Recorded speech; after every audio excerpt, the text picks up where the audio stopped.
নমস্কার। গণতন্ত্রের চতুর্থ মাধ্যম আমাদের সাংবাদিক জগৎ, সংবাদ মাধ্যম হল চতুর্থ মাধ্যম।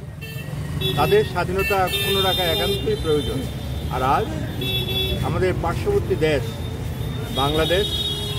বাংলাদেশের নিজস্ব সমস্যা, এই সমস্যা নিয়ে আমরা কথা বলতে চাই না, কিন্তু এই সমস্যাকে কেন্দ্র করে অযথা অন্যায়ভাবে বাংলাদেশের যে সকল সাংবাদিকরা রয়েছেন, তাদের দেশীয় এবং অন্তর্দেশীয় আমাদের বহির্দেশীয় যে সকল সাংবাদিকরা রয়েছেন, তাদের উপর অত্যাচার করা হচ্ছে।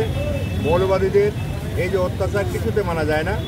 আমরা ত্রিপুরা জার্নালিস্ট ইউনিয়নের পক্ষ থেকে এখানে যে আমাদের যেটা প্রোগ্রাম হয়েছে, সেই প্রোগ্রাম থেকে আমরা এর প্রতিবাদ জানাচ্ছি।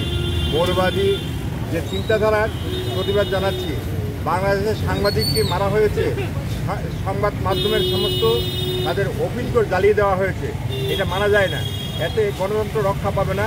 তাই আমাদের এই গোমতী জেলার এই টিটিইউর যে সংস্থা, এই সংস্থার পক্ষ থেকে এটা একটা বিশাল আমরা প্রতিবাদ জানাচ্ছি। এইটা যেন বাংলাদেশের সমস্ত মানুষের কাছে গিয়ে পৌঁছে, এটা আপনারা দেখবেন। এটা হওয়া উচিত। নইলে সংবাদ জগৎ যদি টিকে না থাকে, তাদের স্বাধীনতা যদি বজায় না থাকে, তাহলে গণতন্ত্র রক্ষা পাবে।